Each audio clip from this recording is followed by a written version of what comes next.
भारतीय शिक्षा व्यवस्था की वजह से क्या हुआ है, भारतीय शिक्षा व्यवस्था की वजह से भाषा, हमें सभी भाषाओं को सीखना चाहिए, जानना चाहिए और समझना चाहिए। इसमें बंगाली भाषा की आवश्यकता है, बिहारी भोजपुरी भाषा की आवश्यकता है, राजस्थानी गुजराती, है ना, दिल्ली की खड़ी बोली भाषा की आवश्यकता है, वो जानना जरूरी है। इसके वजह से भारतीय शिक्षा व्यवस्था अथवा भारतीय शिक्षा प्रणाली के आधार पर हमें संपूर्ण भाषा जानने की आवश्यकता है। इसलिए आज हम वर्ण के बारे में जान लेंगे। नेपाली और हिंदी में कोई भिन्नता नहीं है, डिफरेंट नहीं है। क्यों? स्वर और व्यंजन से ही वो शब्द बनता है। किससे? स्वर और व्यंजन से ही शब्द बनता है। इसलिए उसकी लिपि होगी देवनागरी। संस्कृत, नेपाली, हिंदी को लिपि चाहिँ के हुन्छ? देवनागरी लिपि हुन्छ। इंग्लिश को जस्तै रोमन लिपि हुन्छ। लिपि अलग अलग अलग हुन्छ।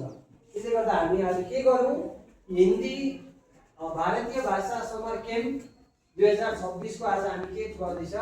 हिंदी पढ़ते, विषय हिंदी। हिंदी में सबसे पहले हम वर्ण से शुरुआत करेंगे। ये वर्ण दो प्रकार के होते हैं। वर्ण इसे हमने दो प्रकार के बताए।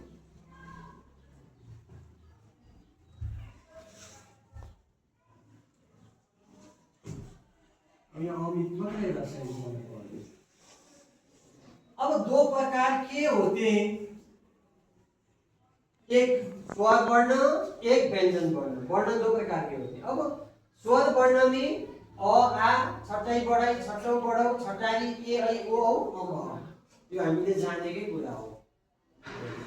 लेकिन इसके अंदर मात्रा मिलाने की आवश्यकता होगी। अब जस्तै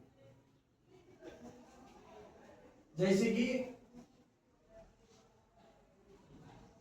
तुम्हारा, ये तुम्हारा जो होता है, तुम्हारा, जैसे कि इसमें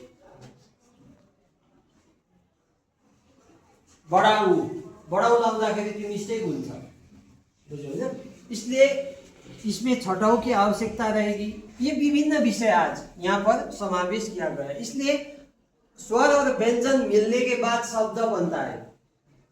शब्द के लिए स्वर और